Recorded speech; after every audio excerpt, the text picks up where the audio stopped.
Hey everyone, it's Lena Banks, Certified Financial Planning Professional and Small Business Coach based here in Austin, Texas. Welcome back to your Financial Therapy for the week. Thanks as always for tuning in. But before we get started, I need to ask you if you've been enjoying the show to please like, subscribe, and give us a review wherever you're listening or watching. I'd really appreciate that. So today we are doing a quick episode, 7 ways that money brings us down and ways to shake it off. So I think that, the whole premise of this podcast has been to try and get folks talking about their financial woes, their money matters, and to kind of start dealing with them in a more transparent and open way so that we can hopefully foster some more wellness in our lives, some more comfort and clarity around how we manage our finances.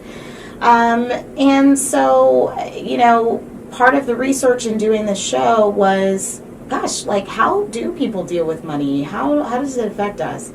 And so I came up with 7 ways that money brings us down, and ways to shake it off, because I think that's really important too, is to not just talk about how things affect us, but also some ways that we can maybe turn things around when we need to. So the first thing is, money really can cause feelings of fear and denial. You could avoid budgeting and other activities, thinking that if you don't look, everything will work out just fine. And I think that the best way to shake that off is to regularly schedule time to look at your bank accounts and your financial information, but to have it be a regimented time that starts and then ends. And if you don't get through everything you need to get through, then great, you have the next time, the next opportunity.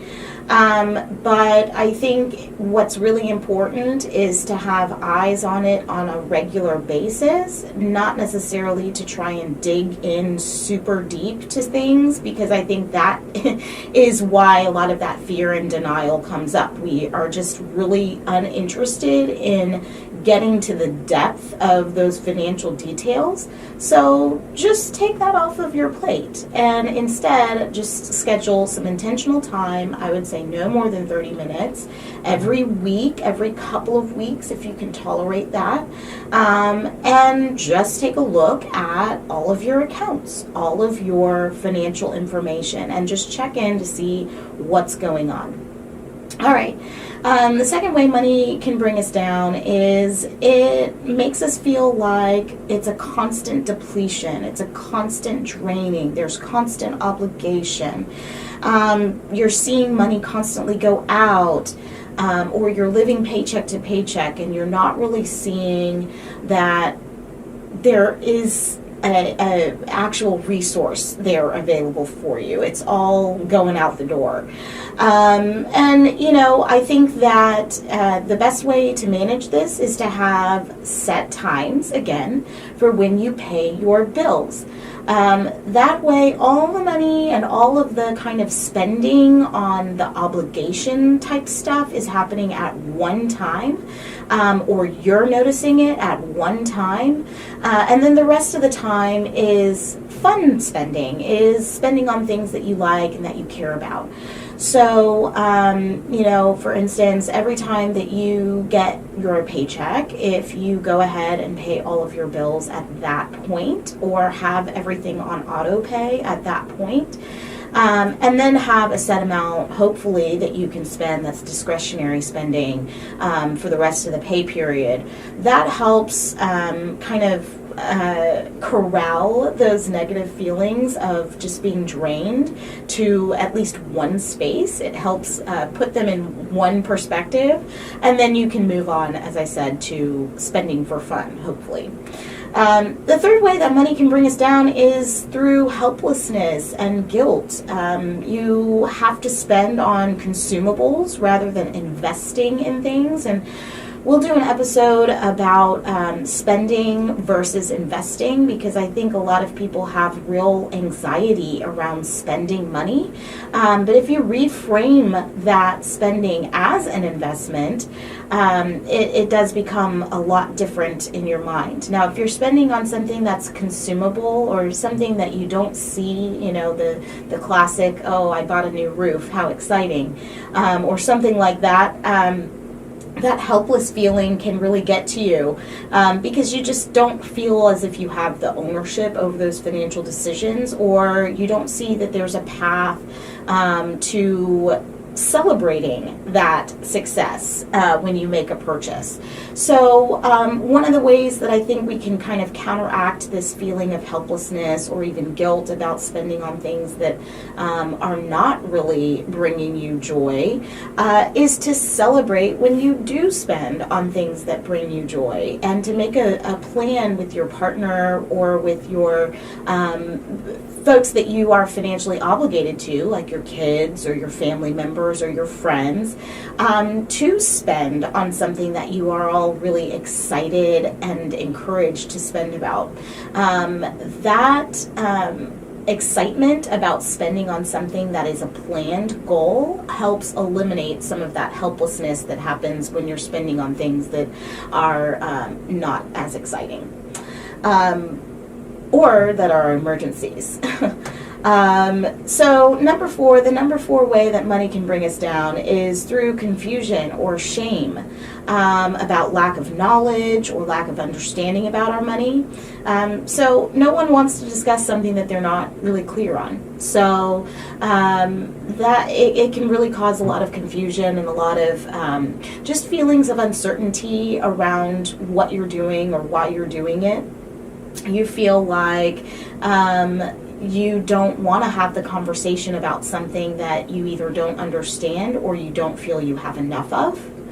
And so my remedy for kind of counteracting this confusion and shame is, of course, to have a budget. Budgets are boundaries, and they really do help us with getting clarity around what it is that we're doing with our dollars. And it also helps us to release some of the shame around what we spend and how we spend it. So again, if you are looking at something on paper and understanding why it's happening, it just makes it a lot easier to release the confusion, to get some clarity, and to move forward in a more confident way. So the number 5 way that money brings us down is that we feel like there's just a constant status quo. We get fatigued by the monotony of, okay, go to work, get your paycheck, pay your bills, have a little left over, go to work, so on and so forth. And you just feel like nothing is ever going to change, or your earning potential isn't enough. Even seeing your paycheck isn't really exciting, or getting your paycheck isn't really exciting because it's kind of the same thing over and over again. What I would say to this is figure out one way to change things up. Literally one way to earn $10 or $20 in a week can become reinvigorating. So something as simple as getting on Facebook Marketplace, deciding you're going to have a quick yard sale. In my yard, I had pecans and decided to let the kids do like a little pecan giveaway / sale. It started out as a sale and then kind of became a giveaway. But the point was taking donations, getting some dollars in the door, even a small amount really does give you that little bit of dopamine boost to say, oh, okay, I actually can make money out of nothing, and it's not going to be some sort of life-changing thing. But if you take the time and energy to do one thing, couponing, going and finally looking for those gift cards, doing some sort of a quick sale of items that you don't need, so either on the earning side or on the spending side, understanding the one thing that you're going to cut out of your week to give yourself a little more wiggle room, that can release you from a little bit of the status quo fatigue that can kind of plague us when we're kind of in this monotonous cycle when it comes to earning and spending our money. So the number 6 way that money can bring us down is lack of knowledge or inadequacy, feeling like you're not up to par in managing your investments or managing your money, feeling like you just may not have the knowledge or the information available to you to do what you're supposed to do. So my remedy for this is really just to read some financial articles and information. I love Investopedia. It is a great resource for learning about all things finance. There are several others out there, NerdWallet, that you can, if you want to learn about one specific topic or one specific area, especially if it is investments and you want to learn about all of the different ways to kind of make your money work for you, go in and read an article, do a module on a specific topic, and that will instantly boost your confidence, because much of the financial information that's out there are not things that are inherently, floating around in someone's head. If you're a financial professional, you've gotten that way because you've learned over time what's going on in the markets, what's happening, and you likely do that for your job on a daily basis. So as a layperson or somebody who's just trying to manage their own personal finances, it's okay that you have to kind of do your own research. Don't get focused so much on the specifics of a single stock or a single investment or financial product, but maybe on a complete genre of products. So, I want to learn about annuities today. I get it. Or I want to learn about what a stop loss buy is. I want to learn how to manage my employee benefits, my FSA in a better way, or my HSA in a better way. So pick one aspect of your financial planning and learn a little bit about that, and take little bites as you go, and don't be afraid that you're not a financial genius right away. And if I were you, I would also pick something that you think is going to have the most impact on your financial well-being. So if you're really concerned about your kid going off to college, then maybe you should Google or search 529 plans or ways to save for education that are tax-free. So start thinking about what it is that is kind of giving you heartburn, and then learn about those things, and that eliminates a lot of that kind of feeling that, oh my gosh, I don't have enough knowledge to actually manage things properly. The last thing that I'll say about how money brings us down, number 7, is low self-esteem or inferiority complexes. So feeling like other people have more to spend or spend it better than you, that they're earning more than you, is obviously one of the most common ways that money and finances can bring us down.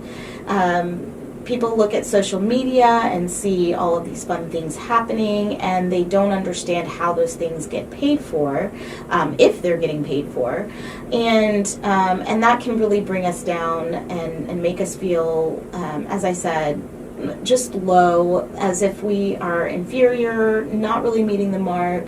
It's not even keeping up with the Joneses so much as just why is my life not looking or feeling as wonderful as those people out there? You don't need the 20-foot yacht. I don't even know if that's a good size yacht. I don't know.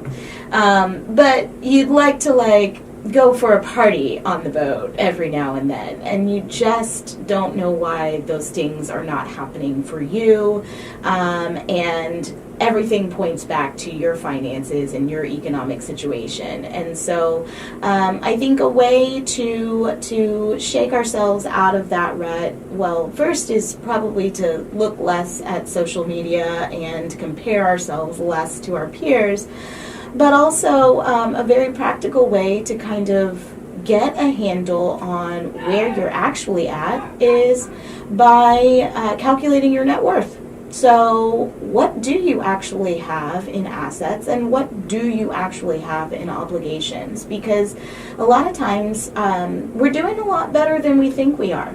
And so if you can just take a second and take stock of what you actually have, what you own, what you have available at your disposal, what resources you have available, including your job and your earning power. And then take some stock of where you have liabilities. And if you get very real with what your assets are, what your liabilities are, and what you have on paper, that can help kind of eliminate some of the heartburn of, oh my gosh, I am not keeping up. Because you're building. And so you don't always have to be doing or showing what you have versus just knowing, owning it, having it on paper, having the confidence that you're building something separate and apart from all of the things that you see and the material things that are happening out there with others. So I hope this helps. This was 7 ways that money brings us down and ways to shake it off. Thanks for listening, everyone.